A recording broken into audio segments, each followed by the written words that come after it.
Hello everyone, welcome back to মৌনবাব tourism. আশা করি আপনারা সবাই ভালো আছেন। আজ আমরা আবার চলে এসেছি নতুন একটা ভিডিও নিয়ে।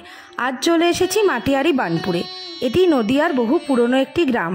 এখানে অম্বুবাচী তিথি উপলক্ষে পীর সাহেবের দরগায় একটি মেলা হয়। মেলাটি 300 বছরেরও বেশি পুরনো। সেই মেলাটি ও পীর বাবার দরগায় আজ আপনাদেরকে ঘুরে দেখাবো ও সাথে সাথে ইতিহাসের অনেক গল্পও শোনাবো। প্রথমেই বলে রাখি কিভাবে বানপুরে আসবেন। শিয়ালদা থেকে আপ গেদে লোকালে উঠে বানপুর স্টেশনে নেমে যেতে পারেন। আবার রানাঘাট থেকে গেদে লোকালে উঠে বানপুরে নামবেন, অথবা কৃষ্ণনগর হয়ে বাসে আসলে মাঝদিয়া থেকে নেমে আবার বাসে বা টোটোয় বানপুর যেতে পারবেন। এবার বানপুর স্টেশন থেকে টোটো ধরে পীর সাহেবের দরগায় যাব বললেই অথবা মাটিয়ারি মেলায় যাব বললেই 10 টাকার বিনিময়ে চলে আসতে পারবেন।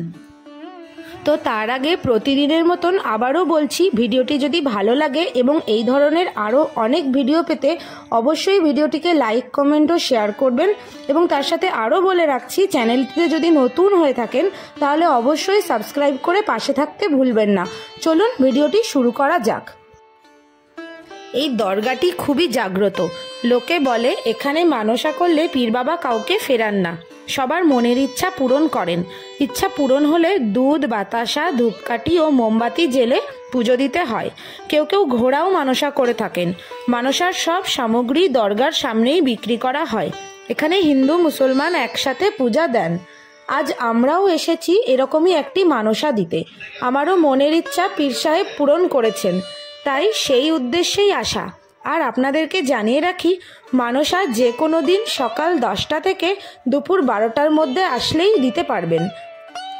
দরগায় প্রবেশ করার আগে দরগা সংলগ্ন পুকুরের পবিত্র জলে হাত পা ধুয়ে ও মাথায় জল ছিটিয়ে এসে তবেই মানসা দেবেন। অনেকে আবার জলে স্নানও সেরে নেন মানসা দেওয়ার আগে।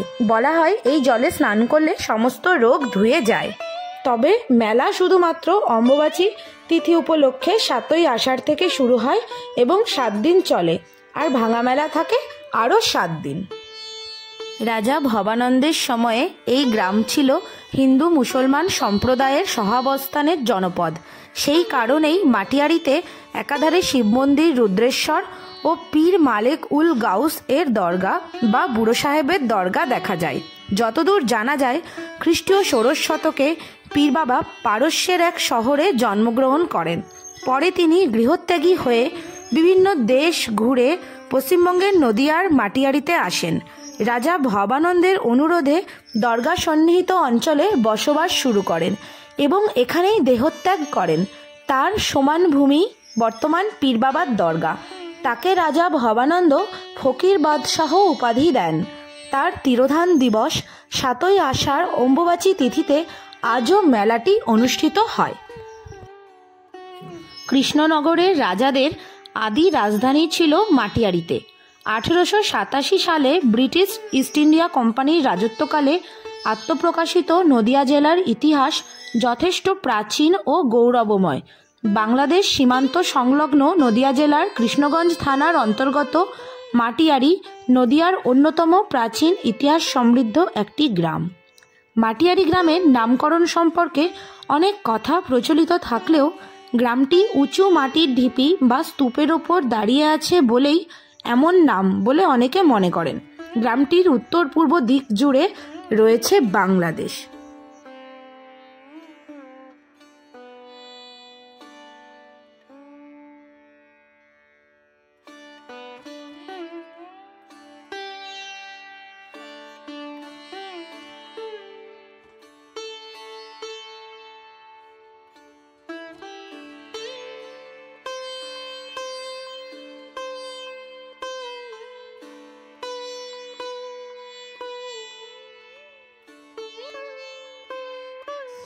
অম্বুবাচী তিথি উপলক্ষে এখানে বহু দূর দূরান্ত থেকে মানুষ মানসা দিতে আসেন।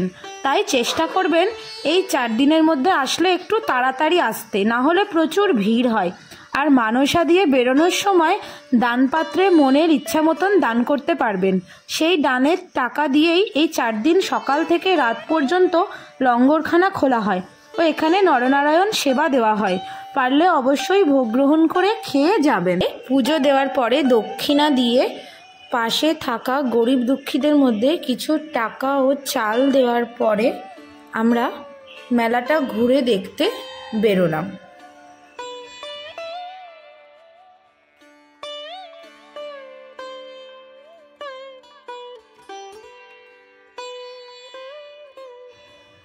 এটা যেহেতু মেলার শুরুর দিন ছিল, না হলে মেলা অনেকটা বড় হয়, আর আমরা খুব সকাল সকাল গিয়েছিলাম বলেই দোকানগুলো বন্ধ ছিল। নাগরদোল্লা ও বাচ্চাদের যে রাইডিংগুলো ছিল সেগুলো এখনও কাজ চলছিল বলে ওই দিকটাই আমরা যাইনি। তো যাই হোক, যে কটা দোকান বসেছিল সেখান থেকেই ছেলের জন্য একটা হাঁস, একটা খেলনা কুকুর আর একটা গাড়ি কিনে নিয়েছিলাম, আর আমার আর বোনের জন্য দুটো ক্লিপও কিনে নিয়েছিলাম।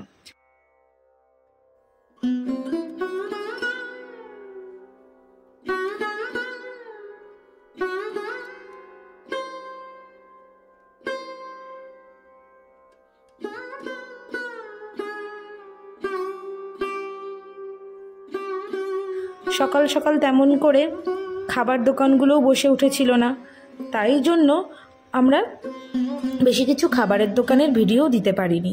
আর অত সকালে কি চাউমিন এগরোল খেতে ভালো লাগে, তাই গরমে আইসক্রিম খেয়ে নিয়ে একটু ঠান্ডা হয়ে নিলাম। আর যেহেতু মানসা করে এসেছিলাম বলে বাড়ি থেকে উপোসও করে গেছিলাম, তাই জন্য আমরা একটু ভোগ খেয়ে নিয়েছিলাম। সেই ভিডিও আর করে হয়ে ওঠা হয়নি। আর এরপরে আমরা জিলাপি আর বাদাম ভাজা কিনে রওনা দিলাম। এরপর মেলা ঘুরে আমরা চলে গেছিলাম রুদ্রেশ্বর শিব মন্দির ঘুরে দেখতে। স্থানীয় কাউকে জিজ্ঞাসা করলেই পথ বলে দেবে। 1606 সালে নদিয়ার এই মাটিয়ারি গ্রামে জমিদার ভবানন্দ মজুমদার তার রাজধানী স্থাপন করেন। নদিয়াধিপতি মহারাজ কৃষ্ণচন্দ্র মজুমদারের পূর্বপুরুষ ছিলেন ভবানন্দ মজুমদার। তার সময়কাল থেকেই মাটিয়ারি গ্রামের শ্রীবৃদ্ধি ঘটে। পরবর্তীকালে এই বংশের রাজা কৃষ্ণচন্দ্র 1728 খ্রিস্টাব্দে তার রাজধানী কৃষ্ণনগরে স্থানান্তরিত করেন।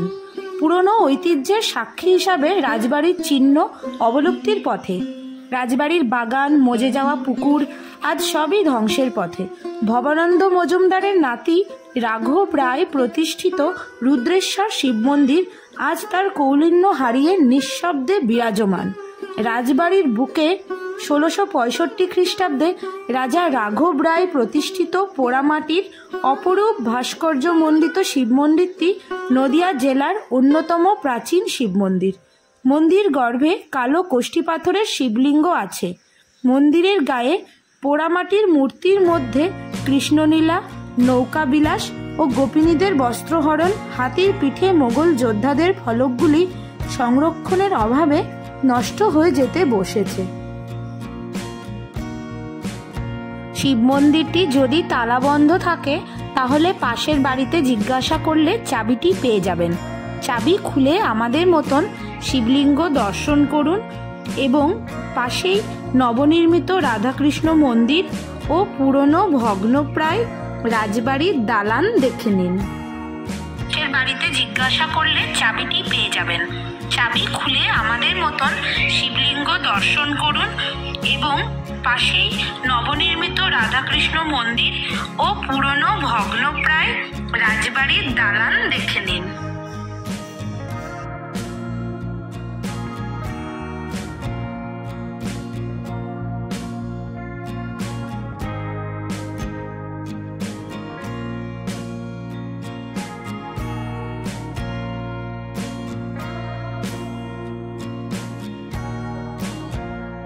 তো বন্ধুরা, ভিডিওটা ভালো লাগলে অবশ্যই লাইক, শেয়ার করুন ও কমেন্ট করতেও ভুলবেন না। আর চ্যানেলটিতে যদি নতুন হয়ে থাকেন তাহলে অবশ্যই সাবস্ক্রাইব করবেন।